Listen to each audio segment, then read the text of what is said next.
Le bonheur, vous pourrez aussi le ressentir dans le village franc-comtois de Pem. Cette bourgade de caractère que vous avez placée en 15e position se situe à 63 km de Vesoul. Eric, jeune metteur en scène natif du village, est un fervent défenseur de la commune qu'il a vu grandir. En fait, tout est là. Vous avez d'un côté la nature, la Franche-Comté, large, généreuse, et puis de l'autre côté, juste en levant la tête de ce côté-là, vous avez le patrimoine. Des siècles de pierre dans ce village. Et les édifices classés qui témoignent de ce riche passé sont nombreux ici. Avec Julienne, une pémoise passionnée de patrimoine, Eric nous emmène découvrir les jardins privés des châteaux qui appartenaient aux notables. Ils sont bordés par l'Ognon, la rivière qui marque l'entrée du village. Au Moyen-Âge, on passait l'Ognon à Gué, et puis les gens arrivaient par là et demandaient l'autorisation d'entrer au village par cette tour hexagonale. Aguet, comment Aguet, G-U-E. Vraiment sur le... Oui, sur l'Ognon. Sur l'oignon. Et demandaient à la tour de Gué, Avec, G-U-E-T. Oui, oui. Ah oui, c'est vrai. Un petit cours d'histoire.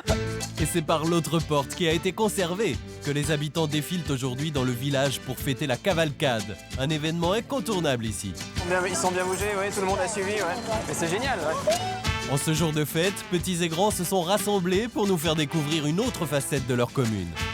Il n'y a pas que le patrimoine, il y a aussi les gens, il y a aussi les associations, il y a toujours eu beaucoup d'activités culturelles, même et un peu le noyau pour rassembler tous les villages aux alentours. À la sortie du village, un lieu étonnant mérite le détour. Ce sont les forges de Pem. Réputées pour la qualité de leur acier, on y fabriquait des pièces d'armement et les dernières années de l'outillage. Aujourd'hui, c'est un musée. Monsieur Boulanger a travaillé dans les ateliers. J'ai fait toutes les machines, j'ai pas de problème. Ouais. Et votre préférée, c'était laquelle? Si on peut dire ça comme ça. Ma biquette. Et assis toute la journée, là, à cheval. Ah bah oui. D'où le nom de la biquette, en fait. Depuis la fermeture il y a 20 ans, les ateliers sont restés dans leur jus. C'est génial de rencontrer des gens qui ont fait vraiment C'est sûr. vivre le lieu, parce que l'activité aux forges faisait vivre une bonne partie quand même des gens de Pem. En plus, on a une mémoire vivante qui est là. L'île des Forges, c'est aussi un site naturel exceptionnel où vous pourrez, comme ce groupe d'ornithologues, observer les nombreuses espèces d'oiseaux présentes et vous familiariser avec le chant de la huppe faciée. La citelle, le chardonneret ou bien encore le...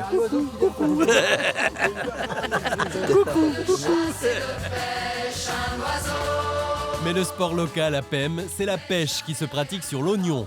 Ici, la rivière est généreuse et il n'y a pas besoin d'être un vieux pêcheur aguerri pour réaliser de jolies prises. C'est un barbeau? Oui, c'est un barbouille, regarde. Il est beau. Hein. On va à la pêche tout petit, avec les parents et puis les grands-parents. Et puis c'est une tradition qui se perpétue.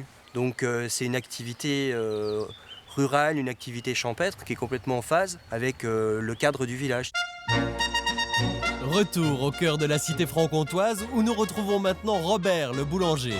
Et on peut dire qu'il n'est pas peu fier de traverser le village avec sa spécialité, la tourte pémoise. Il n'y a plus qu'à la déguster. Du veau, du foie de volaille et du porc mariné dans du vin blanc. J'espère que vous allez lui faire honneur.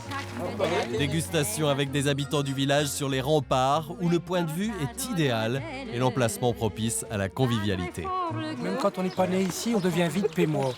Parce qu'on s'attache très vite à ce village, aux gens. C'est quelqu'un du Nord qui parle. Une hospitalité et un cadre de vie qui font de ce village un village heureux.